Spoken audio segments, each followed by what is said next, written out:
the point of view of a woman who is undergoing menstruation, postnatal bleeding, is it prohibited or optional for them to fast, to start with? As far as the women who are undergoing the menstrual cycles or postnatal bleeding, according to our beloved Prophet Muhammad, it's mentioned in Sahih Bukhari, also in Sahih Muslim, that it is forbidden for a woman to fast who is bleeding due to menstrual cycle or postnatal bleeding. So it is not optional, it is forbidden.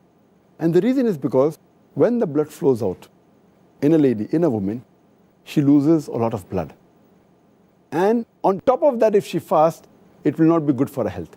So Allah subhanahu wa ta'ala, it is His mercy that He has exempted them and made it compulsory not to fast, otherwise it may be damaging for the health. And Allah subhanahu wa ta'ala does not want to overburden any of the human beings. So that's the reason they are exempted from fasting. And even in the middle of the day, if the menstruation begins, they have to break their fast. Even if it begins a few minutes before sunset, they have to break their fast. But they have to compensate later on. But if they're undergoing the menstrual period, and if the period stops just before Fajr, even if they did not have a bath, they can start their fast. But if it ends even a few minutes after Fajr, they cannot fast. They have to break their fast and they have to compensate later on. Okay. The next query really is regarding a woman who is pregnant or is nursing, breastfeeding, nursing, rearing the children. Why are they exempted?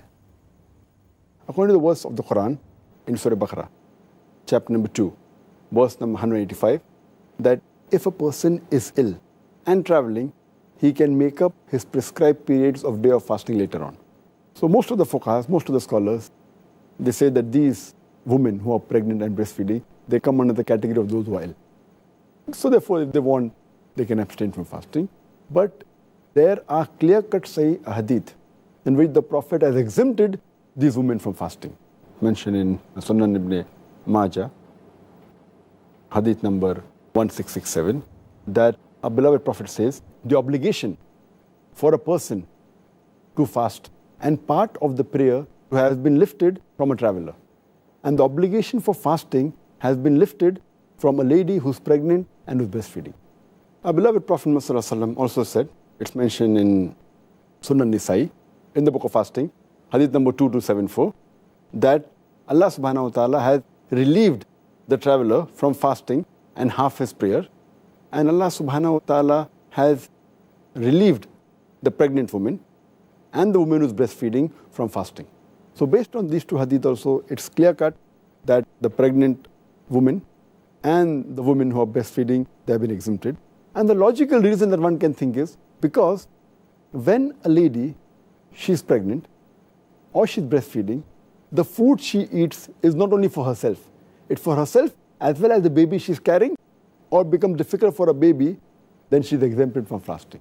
But if she's in the early stage of pregnancy, and if she feels, or she's breastfeeding, and if she feels that fasting will not cause any damage to her health and will not cause a damage to the baby, then she should fast. If she has a doubt, if she can do it with hardship, as long as there's no damage to herself, to her health, and the baby, she has the option to fast or not to fast. But if it's causing damage to her health or the baby, it becomes haram for her to fast. Because Allah subhanahu wa ta'ala does not want to lay a burden more than what a person can bear. And in this regard, that is the reason Allah has exempted them.